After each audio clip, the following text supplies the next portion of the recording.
Meus queridos, hoje eu tenho uma palavra importantíssima para a sua vida. Amém? Deixa eu perguntar aqui para você. Você já foi conquistado? Quem já foi conquistado aqui? Quem já foi?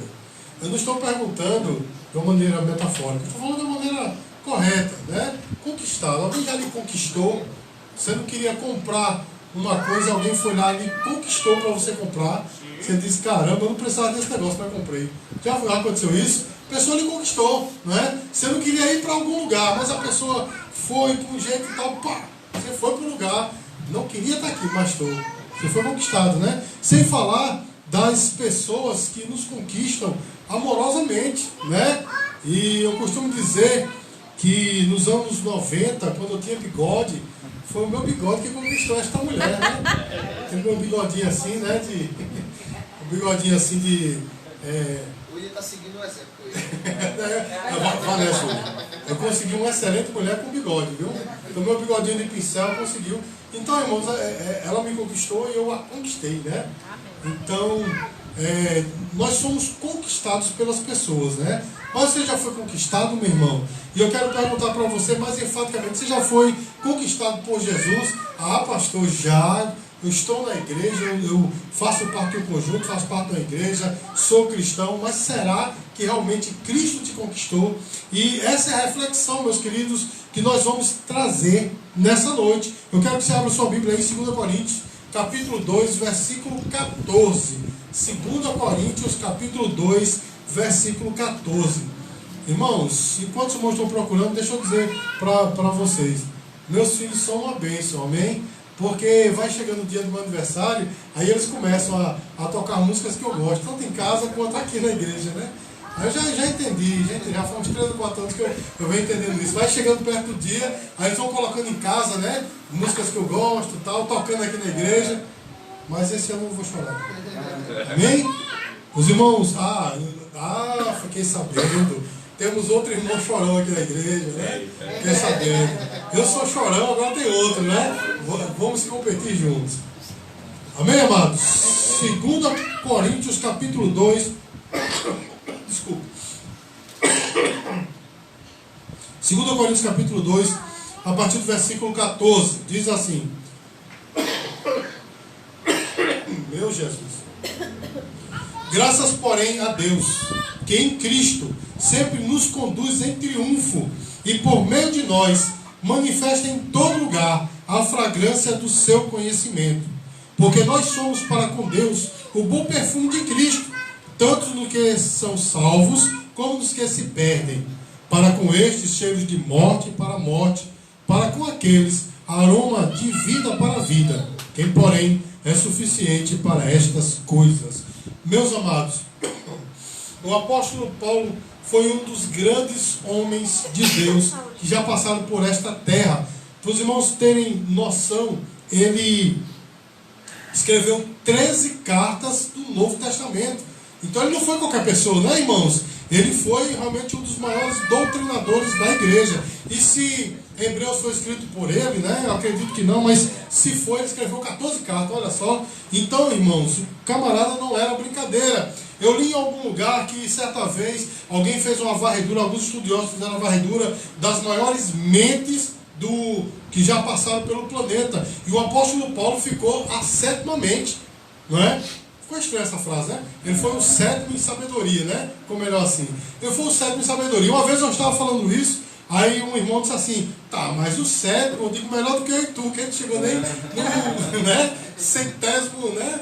Mas ele foi uma das 7 maiores mentes do mundo. O camarada era tremendo. Se você leu algum dia, eu espero que sim, as cartas dele, se você leu algum dia, você sabe do que eu estou falando, o camarada é profundo. Porém, meus queridos, ele queria se fazer entender, né, irmãos? Ele queria se fazer entender. E por se fazer entender, em alguns momentos ele usa analogias, como por exemplo, pregamos recentemente sobre a analogia que ele fez entre o corpo humano e a igreja, né? Ele fala de cada parte do corpo como cada parte da igreja. Em Efésios, é bem conhecido, ele fala da fé como uma armadura e começa a citar a armadura do soldado romano.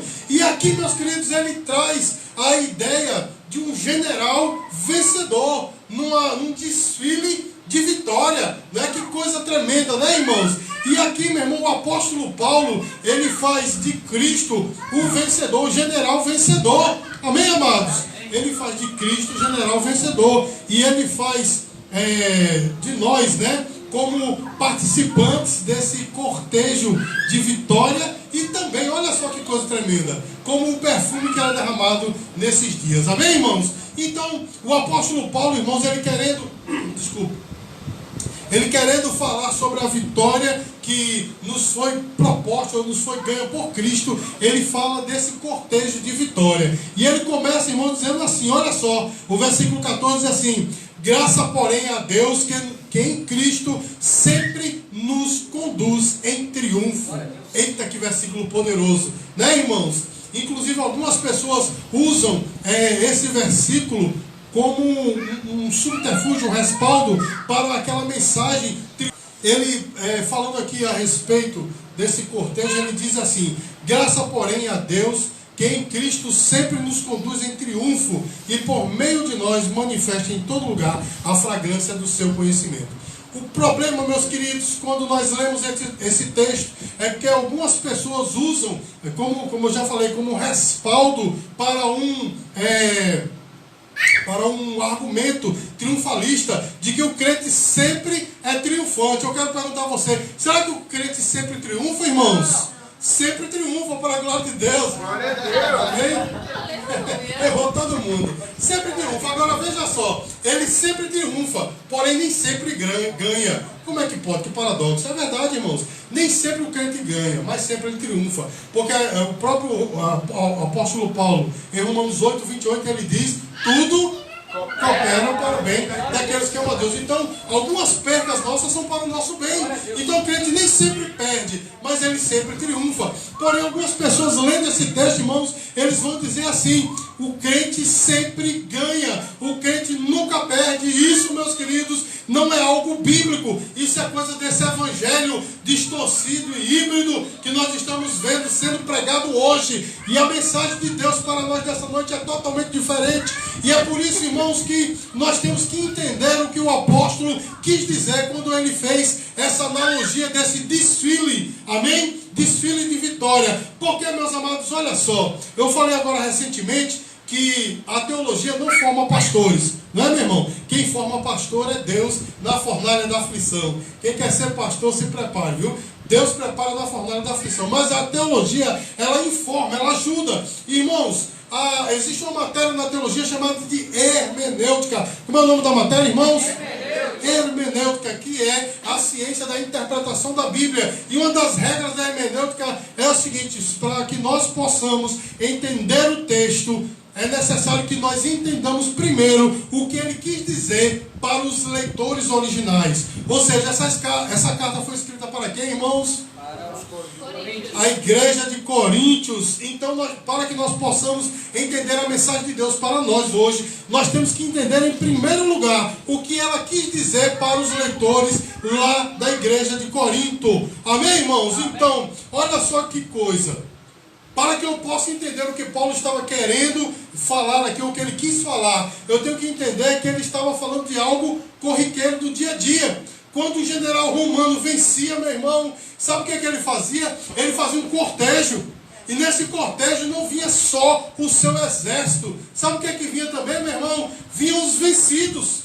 Eles todos despojados, ou seja, sem armas e presos. E aquele cortejo era um cortejo de vitória, porque o general mostrava assim: eis o meu exército poderoso, e ali aqueles a quem eu venci. Amém, irmãos? Então, quando o apóstolo Paulo diz assim: graças, porém, a Deus, que em Cristo sempre nos conduz em triunfo, ele está falando, meus queridos, que Cristo nos ganhou, Ele nos conquistou. Você está entendendo, meu irmão? Ou seja, Deus nos conduz sempre nesse cortejo de vitória, porque Ele nos conquistou, Ele nos ganhou. E aí, meu irmão, onde está a questão? Porque muitos hoje não foram conquistados por Cristo. Muitos hoje cederam à denominação, cederam à religião, cederam à convenção social, mas não se renderam a Cristo. Porque as pessoas que são rendidas a Cristo, meus queridos, de fato, essas não lutam mais contra Ele. Você pode dizer glória a Deus por isso, irmão?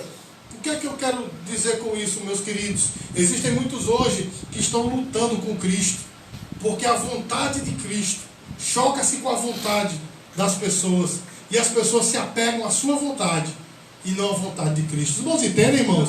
Tem pessoas que dá, meu irmão, na canela, o sangue dá na canela, mas só faz a sua vontade, nunca a de Cristo. A de Cristo é em segundo plano, é quando der, é quando puder. Não é assim, irmãos? Quando der, quando se eu tiver de bom humor, até faço. Não é desse jeito, meu irmão? Essas pessoas não foram conquistadas por Cristo. Elas até usam o brasão de Cristo, mas não foram de fato conquistadas por ela. Uma pessoa conquistada pela outra, meus queridos, a primeira coisa que ela faz é entregar suas armas. É ou não é, meu irmão? A primeira coisa que ela faz é entregar as suas armas. Deixa eu dizer uma coisa para você, meu irmão. Quando um bandido vem, espero que não venha nunca para você, nunca veio para mim, mas se vier ali assaltar, o que é que você faz? Primeira coisa, você levanta as mãos, não é? Porque você está dizendo, não estou armado, eu não tenho armas para você. Tem gente, meu irmão, que o bandido nem vem, às vezes é um amigo, chega assim, opa, o cara tá, uau! Não tem nada aqui não. Não é assim, meu irmão? É assim que acontece, a gente levanta as mãos dizendo, ei, eu não tenho armas contra você, eu estou totalmente rendido. É por isso que nos momentos de louvor a gente faz o quê, meu irmão? A gente levanta as mãos dizendo, Cristo, eu estou rendido a você. Mas o mais importante, meu irmão, não é levantar as mãos, mas é declinar o nosso coração diante dele. Eu não vou lutar contigo, a tua vontade será a minha vontade. Foi assim que Jesus fez, meus amados, porque lá no jardim do Getsemane, ele disse, Pai, passa de mim esse cálice, porém não seja feita a minha vontade e sim a tua. Os irmãos estão entendendo, meus queridos? Assim é uma pessoa totalmente rendida a Jesus. Deixa eu te perguntar, meu irmão, você está rendido a Jesus? Jesus conquistou o teu coração? Eita, que coisa! No começo da mensagem todo mundo, agora já ficou mais pesado, né? Sabe por quê, meus queridos? Porque de fato a palavra de Deus ela é pesada, remédio bom, remédio que dói. Não é verdade, meus queridos? Então nós estamos precisando nos render a Cristo. Nós precisamos devotar a nossa vida a Ele. Nós precisamos entregar a Ele as suas armas, as nossas armas. O apóstolo Paulo, meus queridos, foi uma pessoa que se rendeu totalmente a Cristo. É interessante quando ele conta a sua experiência lá no livro de Atos. O evangelista Lucas conta a experiência lá em Atos 9, né? Mas lá na frente, quando ele está no navio conversando com algumas pessoas, ele fala da sua conversão. E olha só, ele diz que quando Jesus apareceu para ele naquele clarão, Jesus falou uma coisa tremenda, que nos revela algo tremendo também sobre a pessoa de Paulo. Porque Jesus, quando aparece, que ele diz, Senhor, quem és tu? Ele diz, eu sou Cristo, a quem tu persegues, sou Jesus, a quem tu persegues. Aí ele diz, olha só as palavras de Jesus. Duro é para ti recalcitrar contra os aguilhões.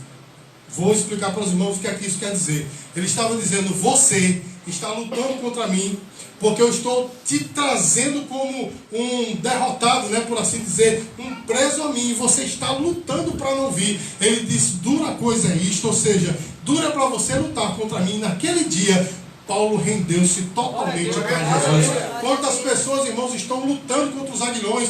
Cristo está te trazendo as circunstâncias mostram que Jesus quer uma proximidade maior, mas a gente fica lutando, meu irmão, na verdade, lutando contra os aguilhões. E aguilhão, meu irmão, não é uma cadeia comum. O aguilhão, meus queridos, é uma espécie de cadeia, né, de algemas que tinha pregos, né? Não eram pregos, eram taxas, né? Como se fossem pregos. Então era muito difícil recalcitrar contra aquilo. A pessoa se machucava todinha para poder tentar se soltar. E Jesus disse para Paulo, ei, você está recalcitrando contra os aguilhões, ou seja, você está forçando, você está se machucando. Está entendendo a mensagem de Deus para nós, meu irmão? Cristo está dizendo, ei, eu quero conquistar a tua vida. Você está se machucando, lutando contra mim, entregue-se a mim, porque verdadeiramente eu quero ser o teu conquistador. Amém, queridos? Então, a pessoa que é conquistada, ela entrega as suas armas a Jesus. Entrega as suas armas ao general vencedor. A segunda coisa que ele entrega... Desculpe, queridos. Eu vou terminar a mensagem, já está difícil, mas eu vou terminar. A segunda coisa que ele entrega, meus queridos, é justamente a sua liberdade. Quando um general vencia um exército, Eles entregavam as armas, mas eles não tinham mais liberdade. Eles eram totalmente entregues ao general. Os irmãos entendem, irmãos? Uma coisa está ligada à outra, né? Porque se eu sou conquistado, eu agora faço o que o meu conquistador quer. Não é, irmãos? O Império Romano, ele conquistou quase o mundo inteiro. Eles davam liberdade religiosa em quase todos os lugares onde eles chegavam. Você pode ver nos 4 evangelhos que os judeus tinham uma liberdade religiosa terrível. Eles tinham até o sinédrio. Quer dizer, era como se fosse um governo subjugado a Roma, mas eles tinham. Então, eles davam liberdade. Porém, meu irmão, eles pagavam tributo e eles não faziam o que eles queriam. Eles não prendiam qualquer pessoa. Você pode ver que quando prenderam Jesus, eles não prenderam de fato Jesus, eles levaram para Roma, para os romanos, desculpe, né? Levaram para Pilatos. Por quê? Porque eles não tinham liberdade. Irmãos, entendem, irmãos, o que é ser cativo? Então, uma pessoa, quando ela é conquistada, ela já não tem mais liberdade. Eita, pastor, que conversa é essa? Quer dizer que eu não sou livre? Não, meu irmão, nenhum ser humano é livre nessa terra, porque ou ele é preso ao pecado, ou ele é servo de Cristo, ele é escravo de Cristo, ou ele serve ao pecado, ou ele serve a Deus. Irmãos, entendem isso, irmãos? Então não existe uma pessoa livre. Olha, meus queridos, deixa eu dizer uma coisa para você. Eu tenho que ensinar de fato a Bíblia para a igreja que Deus me confiou, mas fala-se muito de livre-arbítrio. Mas o livre-arbítrio é um mito, meu irmão, ele não existe. Porque o livre-arbítrio seria uma escolha livre. E nenhum homem é livre. Ou ele é preso ao pecado, ou ele serve a Deus. Os irmãos entendem? Ou ele está preso ao pecado, ao capeta, ou ele está preso a Deus. Então o homem, ele não é livre, ele tem arbítrio. Ele pode fazer algumas coisas, porém, meu irmão, a sua natureza puxa para um lado ou puxa para o outro. Os irmãos entendem isso, meus queridos? Então, quando Cristo disse que de fato nós temos que render a vida a Ele, Ele estava falando nisso, meu irmão, render-se totalmente, não lute não, amém, queridos? Porque a vontade dele é soberana e é ela que vai acabar vencendo esta guerra. Os irmãos entendem isso? Vamos tomar como exemplo Jonas, não é? Jonas, ele recebeu uma ordem direta de Deus. Eu estou no assunto, tá? Estou falando de render-se a Cristo. Então, Jonas recebeu uma ordem direta de Deus. Vai para Nínive e lá fala a minha palavra. Ele disse, amém, Senhor. Pegou um barco, foi para Tarsis. Totalmente diferente, ao lado oposto. Aí Deus disse, beleza, você tem um arbítrio, mas ele não é livre, a minha vontade vencerá. No meio do mar, vamos conhecer a história, foi jogado na água, o grande peixe o engoliu, lá, né, na barriga do peixe, ele, Jesus não tinha se revelado, mas Deus, eis aqui, uma das orações mais bonitas do Velho Testamento, Deus, eis aqui o teu servo, nesses 3 dias, não sei o quê, e o peixe já estava voltando, ó. Ele orando e o peixe já voltando. Porque quando ele disse, Senhor, não aguento mais, o peixe vomitou ele na praia, né? Agora veja, meus queridos, ele poderia ter ido bem limpinho fazer a obra de Deus, né? Mas ele foi jogado numa praia longe, pode ler o texto, não foi na praia de Nínive, foi longe, vomitado por um peixe, estava bem cheirosinho, né? Ainda teve que andar para fazer a vontade de Deus. Sabe por quê, meu irmão? É a vontade de Deus que prevalece. Você entende o que é que o Senhor está falando para nós? Nós temos que nos render a Cristo. Ou seja, eu não tenho mais liberdade, aquela liberdade, né? Entre aspas, que ninguém tem. Mas a liberdade que nós tínhamos no mundo, nós não temos mais hoje não, meu irmão. Aquilo passou, agora eu sirvo a Cristo. É a vontade dele sobre mim, meus queridos. Olha que coisa tremenda. Nós costumamos chamar uns aos outros de servo de Deus, inclusive está na Bíblia, né? Moisés, servo de Deus, né? Paulo, servo de Deus. Pedro, servo de Deus. Isso é uma mais pura verdade, mas você sabe o que quer dizer a palavra servo? A palavra servo quer dizer escravo, e escravo não faz a sua vontade, faz a vontade do seu Senhor. Nós somos escravos de orelha furada. Pastor, o que é isso? Eu não vou investir muito tempo nisso, mas um escravo, quando passava 7 anos, ele era livre. Aí, irmãos, se o seu Senhor fosse bom, ele voltaria, ficaria com o seu Senhor, trabalhando para ele voluntariamente. Mas para isso, era necessário ter uma marca. Aí, o seu Senhor levava ele a um certo lugar da casa, colocava a sua orelha na soleira da porta, no batente, e fazia um furo lá, e colocava um brinco. Então, ele era furado com um brinco. Quando ele passava, dizia, eita, levava um escravo de orelha furada. Indicava 2 coisas. Ele não tinha, ele era voluntário, né? mas ele não tinha total liberdade, ele era voluntário.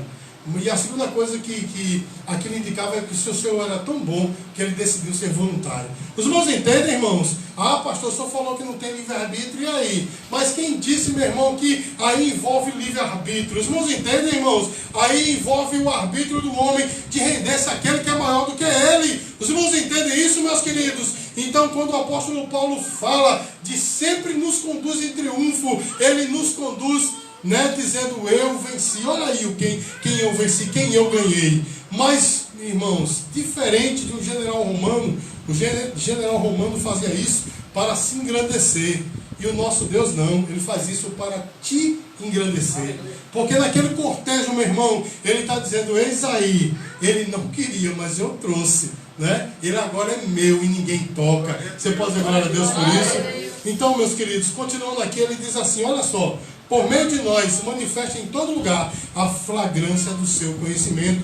Ou seja, meu irmão, Jesus salvou você, né? Ele te escolheu, ele te rendeu, não para a glória, quer dizer, foi para a glória dele, lógico, mas entendo o que eu estou falando, não é só para o engrandecimento dele, mas ele manifesta em todo lugar o que ele fez por você. Ele tem prazer, meu irmão, eu vou dizer de novo, ele tem prazer no que ele fez por você. Amém, irmãos? Ele tem prazer no que ele fez por você. Irmãos, eu sempre cito esse texto aqui, é um texto que conquistou meu coração de fato. Isaías 53:11 diz assim, né? O meu justo, né? Ele verá o penoso trabalho da sua alma e ficará satisfeito. Em algumas versões diz assim, verá o penoso trabalho da sua mão e ficará satisfeito. Tanto faz. O que ele estava dizendo é, Jesus olha para você e fica satisfeito. Eu o conquistei.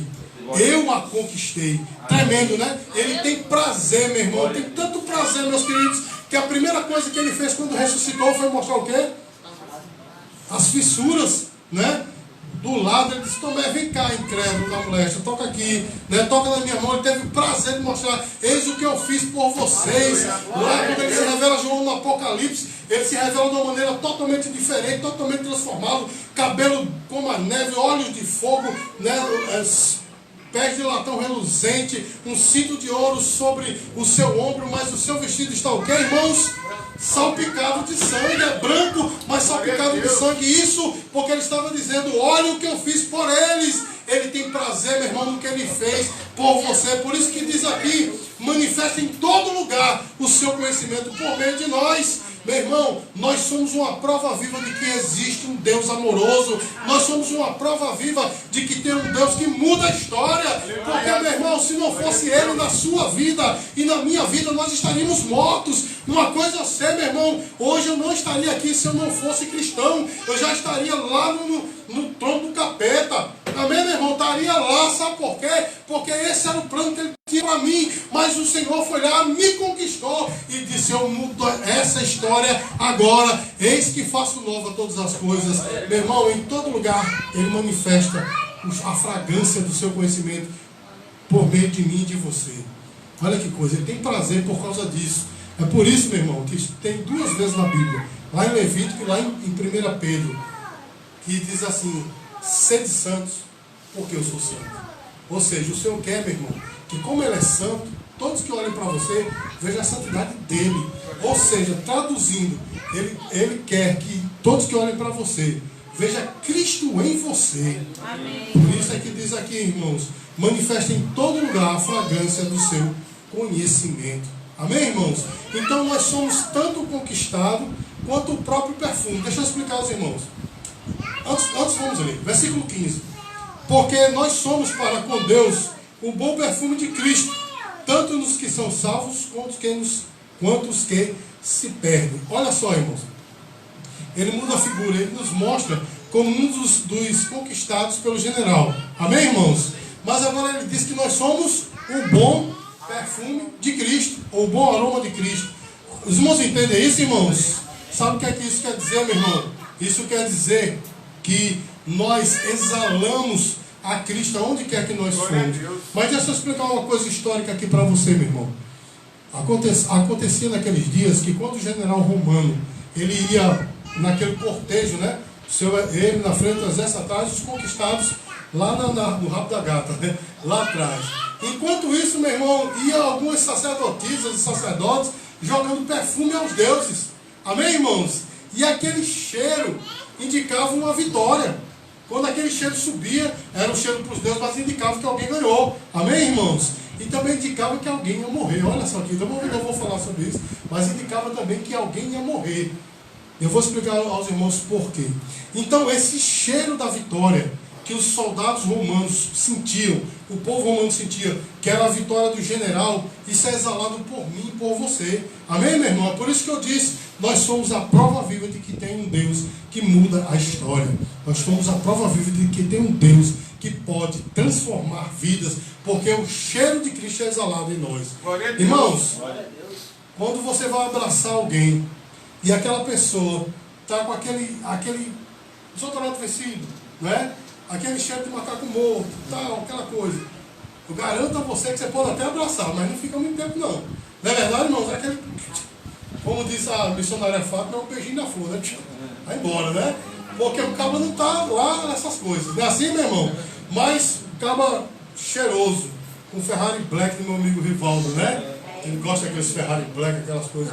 Meu irmão, você abraça e já, peraí, deixa eu demorar um pouquinho, a minha comunhão contigo é grande, irmãos, né? Um laço de 3 dobras não se quebra e assim por aí vai. Porque é bom estar abraçado com alguém cheiroso. Ah, não é, meu irmão? Por que eu estou falando isso, meus queridos? Porque ele fala que o perfume de Cristo é exalado por nós. Olha só, meu irmão, exalado por nós. Agora deixa eu te perguntar, meus queridos, como é que eu posso, por exemplo, pegar o perfume de Rivaldo sem roubá-lo, né? Lógico. Como é que eu posso? Rivaldo está tão cheiroso ali, eu chego lá, dou um abraço em Rivaldo, como é que eu posso? Abraçar. Muito bem, se o perfume for bom, meu irmão, e eu abraçar Rivaldo, passar um tempo abraçado com ele, esse perfume dele vai ser transferido para mim. Os irmãos estão entendendo o que é que Jesus fala aqui na sua palavra? Meu irmão, quando nós temos essa comunhão com Deus, o perfume dele passa para nós. Amém, queridos? Agora, sem estar abraçado com o Mestre, não tem condição desse perfume vir para nós. Os irmãos entendem, irmãos? Então nós temos que ter comunhão com o Mestre, estar abraçado com ele, para que de fato, meu irmão, o perfume dele venha para nós. Diga glória a Deus. Agora veja, meus queridos, o apóstolo Paulo aqui fala implicitamente 2 classes de pessoas. Implicitamente não, aliás, explicitamente. Nesse cortejo, estamos falando do cortejo do general vencedor, tá? Nós dissemos que o general vencedor é Cristo, não é? E os vencidos vêm logo atrás, que foram conquistados por ele. Nós falamos que aquele perfume que era exalado ali significa a mim e a você, o perfume de Cristo. Somos eu e você em comunhão com ele. Diga glória a Deus, irmão. Agora veja, ele fala aqui no versículo 16: porque para estes, ou seja, para aqueles que são salvos, para aqueles que se perdem, é cheiro de morte para a morte, mas para aqueles, os que são salvos, aroma de vida para a vida. Vou explicar porque talvez o irmão não tenha entendido, talvez o irmão não tenha prestado atenção. Para estes, ou seja, para os que se perdem, que está no versículo anterior, cheiro de morte para a morte, mas para aqueles, os salvos que ele fala no versículo anterior, cheiro de vida para a vida. Porque, olha só, irmãos, quando aquele perfume era jogado, representava a vitória do general, mas também representava, irmãos, algo tremendo, porque alguns daqueles que foram conquistados iam se agregar ao Império Romano. Os irmãos entendem isso? Eles iam fazer parte do Império Romano. Eles iam se render totalmente a deixar sua pátria para trás, deixar tudo, iam fazer parte do Império Romano. Esses seriam salvos. Então aquele cheiro está dizendo para ele, você está salvo. Né? Quando aquele cheiro batia, dizia, meu Deus, graças a Deus, estou salvo. Mas havia alguns rebeldes que não se entregavam, ainda que estavam conquistados, não se entregavam totalmente. Esses iam ser degolados, esses iam ser mortos, esses iam morrer de fato, iam ser executados. Então aquele mesmo cheiro significava para eles a morte. Os irmãos entenderam, irmãos? Ficou difícil o entendimento aqui? Os irmãos assimilaram o que isso quer dizer? O mesmo cheiro, a fragrância de Cristo, para uns é cheiro de vida, para outros é cheiro de morte. E onde está esse perfume, meu irmão, de Cristo? Onde está? Está em mim e você. Quando nós pregamos o Evangelho, meu irmão, há vidas que se entregam, se rendem ao Senhor. para estes é símbolo, é cheiro de vida para a vida. Mas tem aquelas pessoas que são rebeldes, que não se entregam totalmente, até vão à igreja, não é? Até sentam nos bancos da igreja, até tem cargos na igreja, mas não se rende, meu irmão. Não se rende. Para este é cheiro de morte para a morte. Os irmãos entendem, meu irmão, como é importante a pregação do Evangelho? Porque, meu irmão, o Senhor, Ele exala esse cheiro maravilhoso da sua fragrância, não por meio de anjos, nem por meio da criação, mas por você e por mim. Somos nós que exalamos. Amém, irmãos? Então, resumindo aqui, meus queridos, se nós fomos conquistados por Cristo, lhe entregamos as armas, nos rendemos a Ele, nossa vontade não é mais nossa, é a vontade dEle. Nós agora somos a fragrância de Cristo, e essa fragrância é usada para espalhar no mundo inteiro a sua mensagem. Amém, queridos? Agora eu te pergunto, se essa fragrância não está sendo exalada, o que é que está acontecendo? O vidrinho está fechado. Vocês vão estar entendendo, meu irmão? Porque o perfume só pode ser exalado se o vidro estiver aberto. O problema, meus queridos, é que a gente se preocupa mais com os nossos problemas do que em pregar o Evangelho, do que em falar do amor de Deus. Não é verdade, meu irmão? Pode ver, você vai nas igrejas que existem por aí, só se fala de bênção de vitória. Bênção, vitória, é chave de carro, é casa nova, é chave de casa, é não sei o que, é vitória, é vitória, é vitória. Meu irmão, e não se fala nem em salvação, porque acabou esse negócio de salvação, não existe mais. Não é porque as pessoas estão preocupadas com o que, meu irmão? Com seus próprios problemas. Ninguém está preocupado em pregar o Evangelho, ninguém não. Muitas pessoas, mas existem aqueles ainda que têm esse conceito: eu preciso exalar o perfume de Cristo. Eu fui conquistado com um objetivo de ser testemunha dele. Meu irmão, João 16, 15, o Senhor diz assim, 15, 16, né? Desculpa. João 15, 16.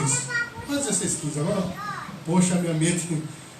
Ele diz assim: não fostes vós que escolhestes a mim, mas eu escolhi a vós, e vos nomeei, para que vades e deis fruto, e o vosso fruto permaneça. Ou seja, meu irmão, Ele nos salvou, nos deu um nome, nome dEle, nome de cristão, para que nós...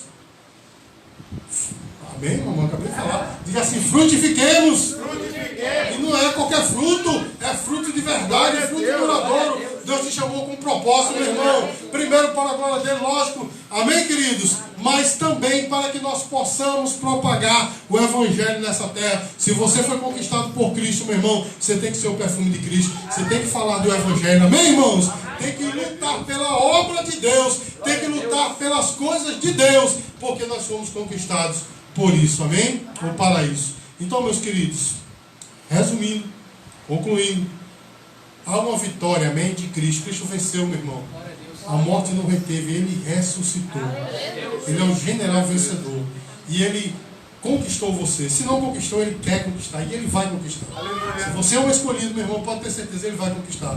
Agora, não se sabe quais são os meios que Ele vai usar, mas que Ele vai usar, Ele vai. Porque a vontade dEle é soberana. Agora, se Ele te conquistou, meu irmão, não fica lutando com Ele, não. Entrega a Ele as tuas armas. Amém, meu irmão? Entrega a Ele a tua liberdade. Deixa Ele te conduzir e dizer: olha o que eu fiz por Ele, olha o que eu fiz por ela. Amém, meu irmão? Deixa ele mostrar o que Ele fez. Ele tem prazer nisso.